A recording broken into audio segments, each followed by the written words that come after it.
રાજકોટના ધોરાજીમાં મારામારીનો બનાવ બન્યો હતો, જેમાં કૌટુંબિક ભાઈઓ વચ્ચે મારામારી થઈ ગઈ હતી। ખેતરમાં સામાન્ય બાબતે બોલાચાલી થતા મારામારી સર્જાઈ હતી। અરવિંદભાઈ નામના ખેડૂતને કૌટુંબિક ભાઈએ માર માર્યો હતો, તો છરી વડે હુમલો કરતા અરવિંદભાઈ લોહી લુહાણ થઈ ગયા હતા।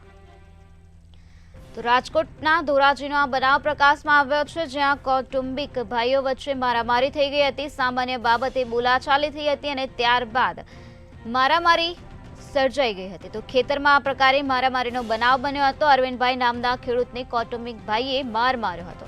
છરી વડે હુમલો કરતા અરવિંદભાઈ લોહી લુહાણ થઈ ગયા હતા।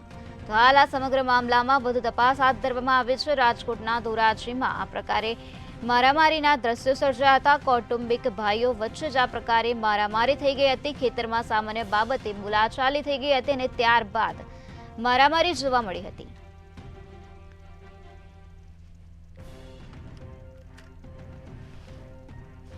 તો છરી વડે હુમલો કરતા અરવિંદભાઈ લોહી લુહાણ થયા હોવાનું સામે આવ્યું છે। અરવિંદભાઈ નામના ખેડૂતને કૌટુંબિક ભાઈએ માર માર્યો હતો।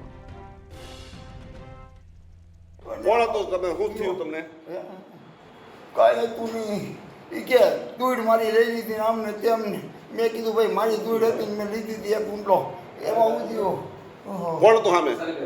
મારો બાપા હે? મારો બાપાનું શું માર્યું તમને? ચોરી મારી દીધી, બે ત્રણ મારી દીધી। કયા વિસ્તારમાં હતું આ? ખેતરમાં ક્યાં ખેતર આવ્યું તમારું? રોડ ઉપર હે?